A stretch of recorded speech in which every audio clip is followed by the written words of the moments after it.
Paz e luz a todos. Modernamente, é quase impossível viver sem dinheiro. Ainda que a gente possa usar o cartão para adquirir bens, para pagar serviços ou para efetuar outras transações financeiras, nós estamos sempre mexendo com dinheiro, embora virtualmente e não em espécie. Mas como nós usamos o dinheiro? E aqui não estou me referindo exatamente à administração do dinheiro. Calcular, sabe, aprender a calcular o custo das coisas, ou ter uma educação financeira, simplesmente. Estamos falando aqui de como é a nossa relação com o dinheiro. Nós nos preocupamos muito com ele, nós pensamos muito nele, nós desejamos muito adquirir dinheiro para poder gastar, ou até mesmo para economizar, para guardar. O tema do livro de hoje vai falar sobre esse assunto, embasado na parábola evangélica dos talentos. Pobreza, riqueza, desigualdades sociais, economia, poupança, tudo isso a partir de agora no Diálogo Espírita de hoje.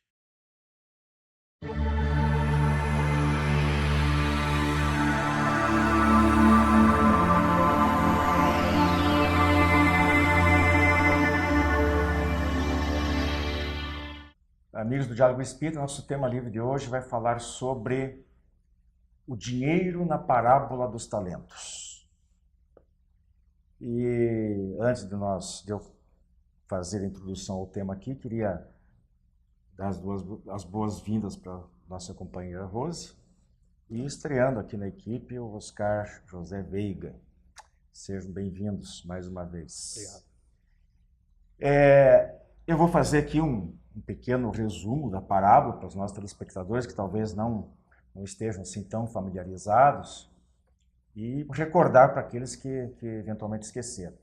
Então, Jesus conta que um certo patrão ia empreender uma viagem prolongada e chamou alguns de seus funcionários e distribuiu alguns talentos, 5 talentos para um, 2 para o segundo e 1 para o terceiro, pedindo que eles administrassem bem esses bens durante a sua ausência.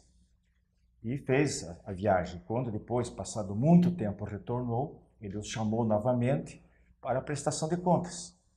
E aí o primeiro, que tinha recebido 5 talentos, devolveu aqueles 5 que ele havia sido confiado e mais outros 5 que ele havia conseguido trabalhar com eles, investido e multiplicado. Da mesma maneira, aquele que havia recebido 2 talentos conseguiu devolver ao patrão aqueles 2 e mais outros 2. E por fim, chamado o terceiro, que tinha recebido somente 1, este disse que se desculpou, dizendo que ficara com medo de perder aquele valor e por isso havia enterrado esse talento e agora estava devolvendo. Então o patrão disse: olha, você é um mau servidor, porque você deveria ter trabalhado da mesma maneira que os seus companheiros que multiplicaram os valores e você não o fez. Então virou-se para outro funcionário, se pega o talento dele e passa para aquele que havia recebido 5 e que está devolvendo 10. Porque aquele que tiver, mais lhe será dado. E aquele que até aparentar que tenha tido alguma coisa, lhe será retirado. E aí o patrão diz, ele será jogado nas trevas, onde haverá choro e ranger de dentes. Excluindo essa parte finalzinha aí, para a gente discutir talvez numa outra oportunidade, a gente vê como esse patrão, a expectativa, né, que ele tinha em relação aos seus funcionários e aquilo que é uma parábola que Jesus nos faz refletir. Antes de passar a palavra para vocês, eu queria trazer assim, porque Espiritismo também é cultura e também é história. Então, o que era, afinal de contas, esse talento? O que era talento? Não é no sentido que nós empregamos atualmente. Um dia nós vamos falar sobre isso também, mas vamos nos restringir ao significado lá da parábola.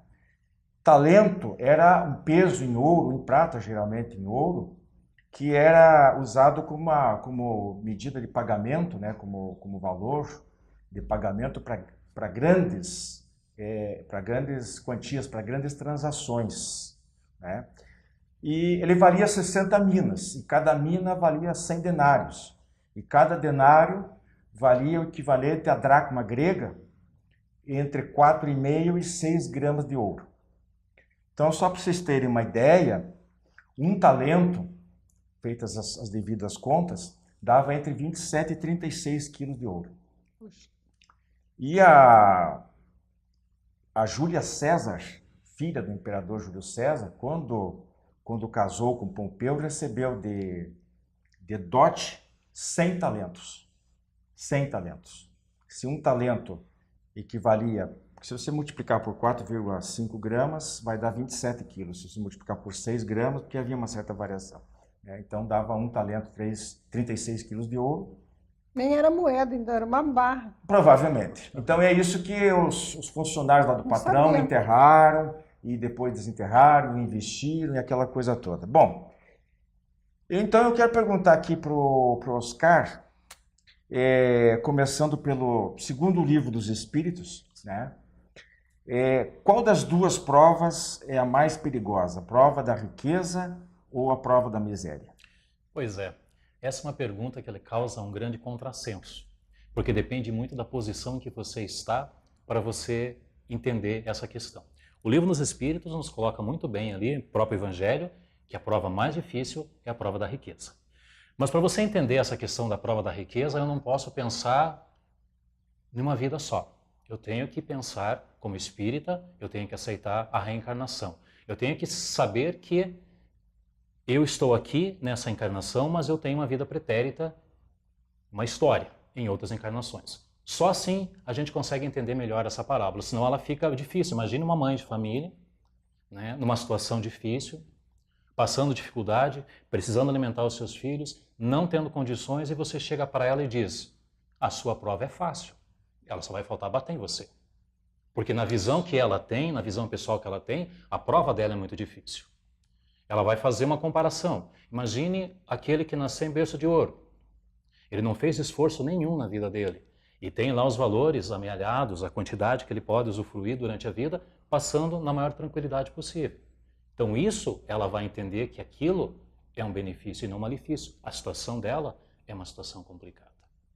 Mas se nós pensarmos em vidas anteriores, o porquê, então, que um está numa situação perante os homens, perante o mundo, perante a questão financeira, a questão material, por que um está bem e o outro está passando dificuldade? O que nós fizemos em encarnações passadas? Será que lá nós também já não tivemos a fortuna, não tivemos a riqueza e não a soubemos utilizar? Como o caso do mau servidor, que simplesmente enterrou os talentos? Ou será que foi bem aplicado aquele lá que teve o talento e colocou ele a serviço, trazendo benefício para outras pessoas? Imaginemos um dono de uma indústria, onde ele aplica o capital dele e ele beneficia quantas pessoas que são empregados, são funcionários, quantas famílias ele está auxiliando.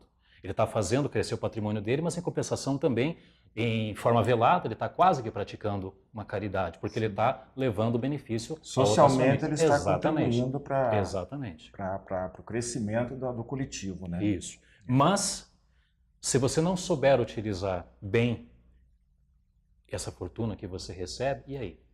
É muito provável que numa encarnação futura você já não tenha mais esse benefício da fortuna. Você venha passar por situações mais complicadas, mais difíceis, justamente para você entender esse peso, para você entender a dar um valor maior à questão do dinheiro. Desculpa. O dinheiro bem empregado, ele traz um benefício muito grande para si e para a sociedade. Antes da Rose usar da palavra, eu queria dizer, colocar um complemento àquilo que o Oscar está afirmando. O livro, porque até não se trata propriamente de uma contradição, é uma maneira um pouquinho diferente, talvez porque foram entidades diferentes, uma que respondeu à pergunta de Kardec no Livro dos Espíritos, talvez outra na manifestação que se fez constar no Evangelho.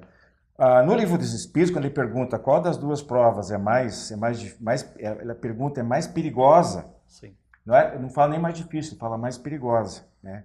Então a questão 815, ele diz que a riqueza é mais perigosa, porque leva aos excessos, enquanto que a outra provoca lamentações, normalmente a revolta, né? A falta do recurso faz com que a pessoa, aquilo que você acabou de colocar. Porém, no Evangelho segundo o Espiritismo, no item 7 do capítulo 16, ele volta a dizer, ali na primeira diz que as duas são perigosas, pelas duas circunstâncias que eu acabei de frisar. Mas no Evangelho diz que a riqueza, textualmente, aspas, é muito mais difícil, mais perigosa, porque é o laço mais poderoso que liga o homem à terra.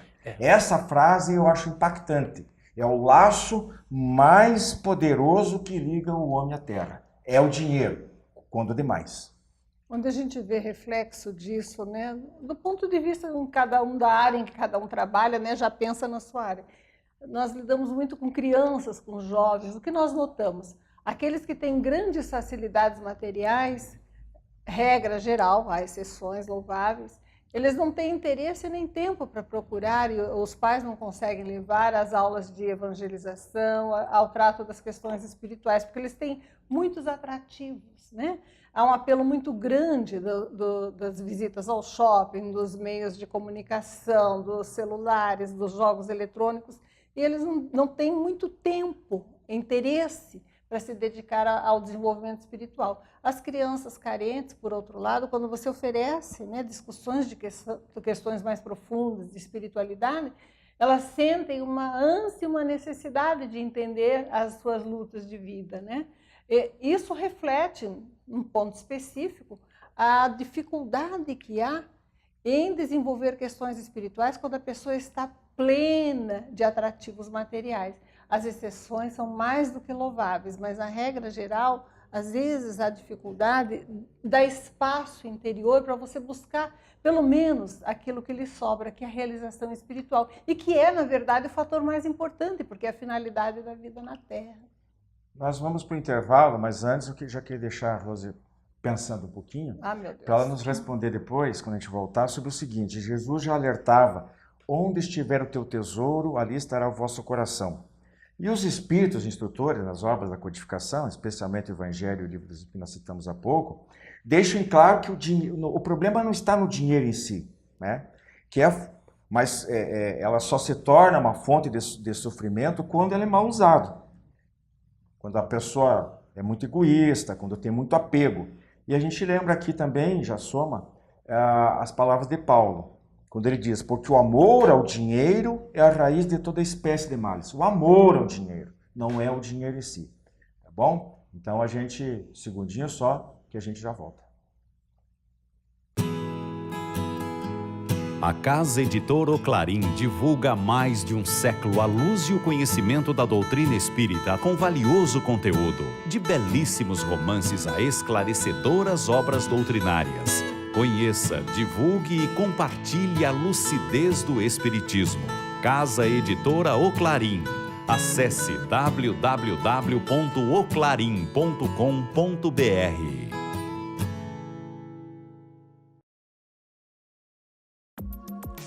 Clube do Livro Espírita de Curitiba. Mais de 2 décadas consolando corações, iluminando consciências. Associe-se e tenha o melhor da literatura espírita em sua casa. Descontos de até 60% no preço de capa e no primeiro ano ainda ganha uma assinatura grátis do jornal Comunicação Espírita. Acesse também a nossa fanpage no Facebook da AD Paraná. Associe-se agora e contribua para a manutenção deste programa.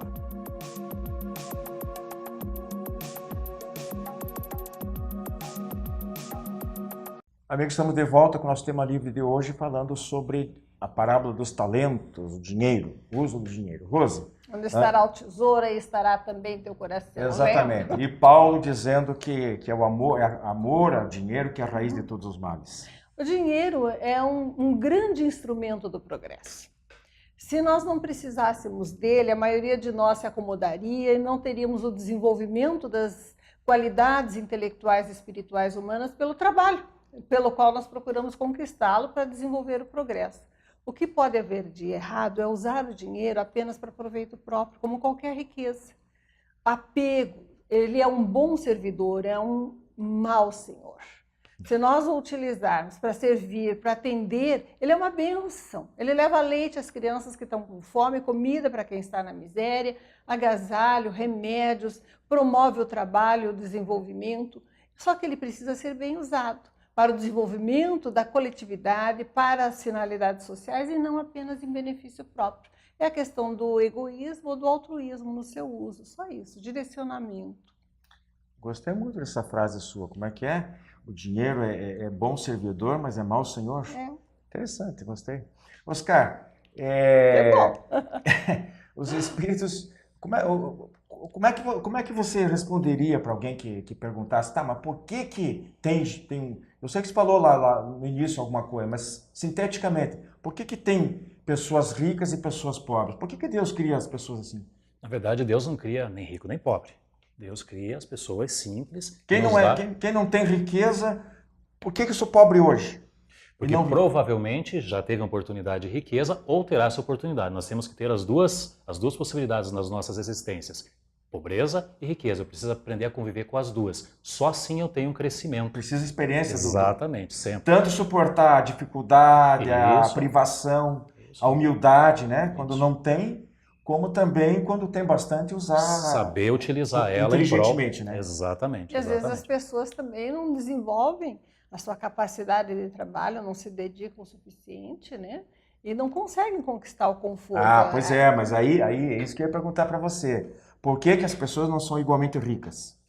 Bom, diz-nos o próprio Evangelho, né? Nem são palavras minhas, não tenho mérito, que nem todos são igualmente, o Livro dos Espíritos, nem todos são igualmente laboriosos, né? Nem todos são dedicados. Quantas pessoas, em vez de estudar, se preparar para o futuro, ficam brincando, fazendo jogos, desistem da escola, desistem do emprego, né? A primeira dificuldade.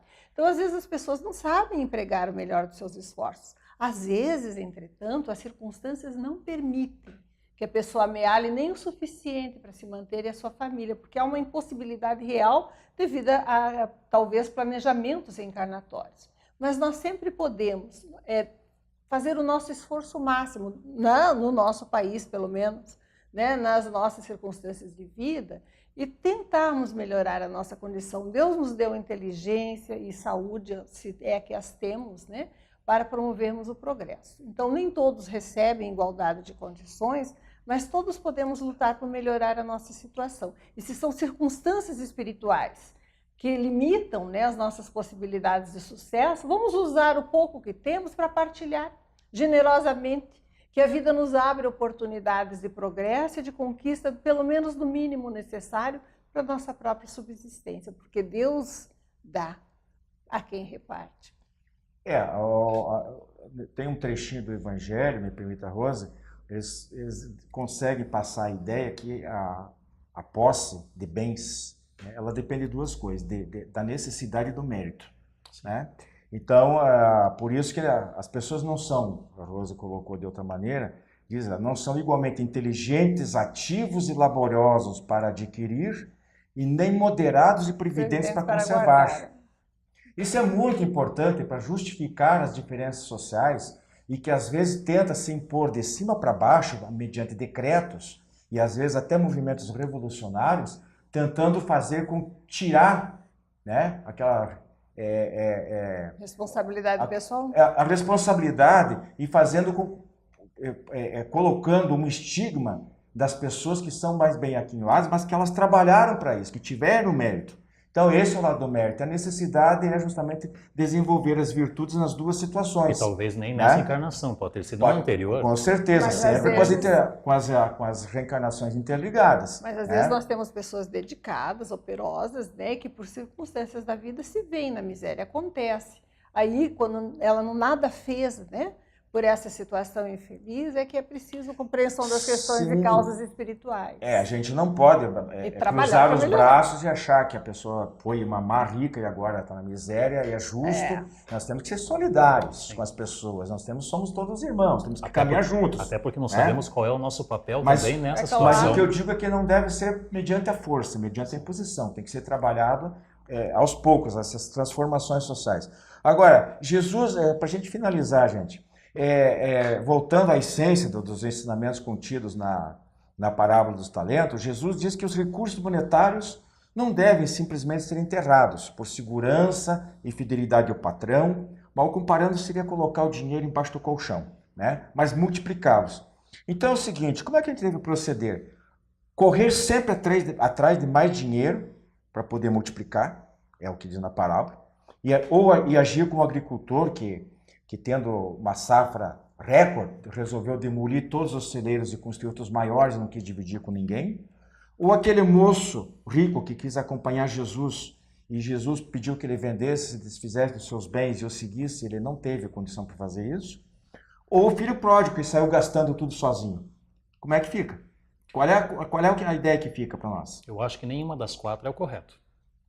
Qual é a solução? Qual é a forma? A forma do dinheiro seria você aplicar, porque o dinheiro não é teu. Né? É emprestado para nós aqui, como qualquer outro bem. Usufruto. Exatamente. Então você tem que fazer com que ele se multiplique em bem da sociedade, não o próprio bem. Se você corre atrás do dinheiro, cada vez mais e mais, você deixa de dar conforto, às vezes, para familiares, para família, para amigos e tal. Quer dizer, você está virando escravo do dinheiro. Então, Às vezes até a desculpa é dar conforto, né? Exatamente. Só que ele corre demais, se estressa, exatamente. perde a saúde. Ou seja, ele tornou-se escravo daquele senhor, Sim. daquele mau senhor. Né? Tornou-se escravo dele. Então não é uma forma correta. Isso aí, distribuindo também a torta e a direita, como se Sem diz, critério. Também não é inteligente. Também não né? é. Também não é, porque as pessoas têm que ter méritos para isso. Será que ele tem mérito ou não? Gente, infelizmente nosso tempo está estourado. Nós ficamos por aqui com o nosso tema livre e segue os nossos demais quadros. Muita paz.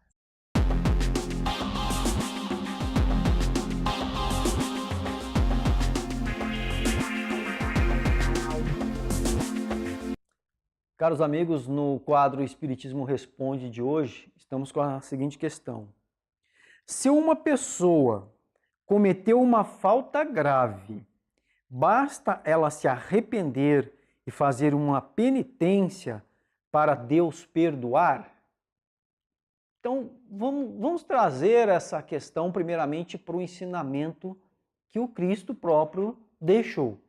Ele disse assim, que quando nós fomos fazer a nossa oferenda e nós nos lembrarmos que cometemos uma falta contra o nosso irmão, era para deixarmos a nossa oferenda ali e irmos reconciliarmos com aquele a quem nós cometemos o erro. Aí depois, então, nós voltamos e façamos a nossa oferenda. Tá? Agora vamos pegar esse texto, né, e vamos assim trabalhar ele um pouquinho. Jesus falou que você tem que falar para alguém do teu erro para que esse outro alguém te perdoe? Como colocou aqui na questão, fazer uma penitência. O que é fazer uma penitência? Foi isso que o Cristo falou? Não. Ele falou que você tem que retornar àquele quem você cometeu erro e pedir desculpas a ele. Aí então, ele, aceitando as desculpas, aí você estará perdoado. Porque não adianta fazermos o que for, porque a nossa consciência vai nos acusar mais cedo ou mais tarde daquele erro. E nós teremos que reparar o erro cometido. E de que forma que isso aconteça? Acontece, primeiramente, o arrependimento é o primeiro passo. Isso é o óbvio. O primeiro passo é o arrependimento. Aí nós temos que reparar o erro que cometemos. Como que nós reparamos esse erro? Indo lá, pedindo perdão, pedindo desculpas para a pessoa a quem cometemos o erro, né? Se nós causamos um prejuízo material, nós restituímos este prejuízo material e somente assim, então, nós estaremos com a nossa consciência aliviada, com a nossa consciência tranquila, porque daí você sabe que você fez tudo o que podia para que aquela pessoa perdoasse o erro que você cometeu para com ela. Se ela aceitar, excelente, você cumpriu a tua obrigação e os dois vão caminhar juntos. Agora, se você fez tudo isso, você já se arrependeu, você foi lá, você reparou, você pediu perdão, você reparou o dano, né, que você cometeu, e ainda assim a pessoa não quer te perdoar e ela continua com mágoa, aí o problema passa a ser dela. Mas você fez a sua parte e está com a sua consciência tranquila. No caso da espiritualidade, das reencarnações, ainda tem um outro passo, dependendo da situação. Quando o espírito ainda é muito relutante em querer a mudança, aí o que ele tem que fazer? Além da parte do arrependimento, do reconhecimento, do arrependimento, né, da reparação, o que tem? Ainda tem uma expiação. Dependendo do caso que ele cometeu, da situação acontecida, ele vai ter que sentir na própria pele, muitas vezes, aquilo que ele fez o outro sofrer. Por isso Cristo falou para Pedro lá no Jardim das Oliveiras, quando os soldados foram prendê-lo, e Pedro já sacou da espada e já queria defender o Cristo com a espada, e ele falou, e cortou a orelha do soldado lá, né, segundo os relatos. E Jesus disse a Pedro, embanha-te a tua espada, porque aquele que pelo ferro fere, pelo ferro será ferido. Isso aí é o quê? É a expiação. A pessoa tem que sentir o mesmo que ela fez o outro sentir. Mas isso são em casos ainda mais graves, né? Quando a pessoa, ela mesma não consegue se perdoar. Quando o espírito não consegue se perdoar, ele entende que ele tem que sentir aquilo que ele fez o outro sofrer. Ele tem que sofrer da mesma forma que o outro fez o outro sofrer. Porque a crise de consciência dele é tão grande que ele acaba tendo que passar. E aí, na sua programação espiritual, isso acaba acontecendo, né? Ele mesmo programa. Né? E ainda lembrando que isso ainda é um caso, uma situação que é muito ampla e que ainda pode ser mudado. Isso aí também a gente não pode colocar como uma regra geral. Né? Mas, de forma assim mais simples, é isso. Você não precisa cumprir penitência, subir escada de joelho, carregar a cruz nos ombros de Cristo, como a gente vê muitas pessoas por aí, ficar se autoflagelando. A isso para Deus nada importa. O que conta para Deus são as boas ações, o teu sentimento, o que você traz para essa situação. E aí, assim, a tua mudança, a tua reforma interior. Esperamos ter esclarecido a questão e continue mandando as suas perguntas para o e-mail que passa aqui embaixo, que é mostrado aqui embaixo. Muita paz a todos. Clube do Livro Espírita de Curitiba. Mais de 2 décadas consolando corações, iluminando consciências. Associe-se e tenha o melhor da literatura espírita em sua casa.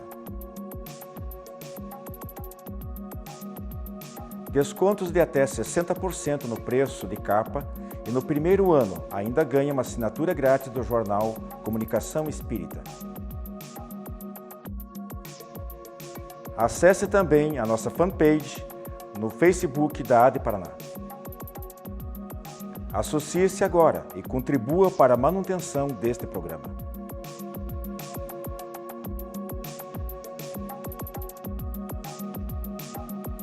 Você que é distribuidor ou administra uma livraria espírita, não pode deixar de conhecer os livros da editora O Clarim, de Matão, São Paulo.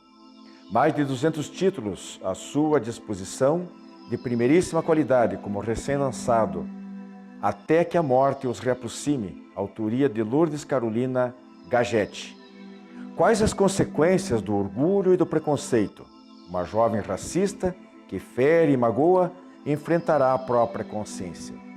Pedidos para o clarim@oclarim.com.br, o telefone 16 33 82 10 66 ou pelo Clube do Livro Espírita de Curitiba em adepr@adepr.com.br.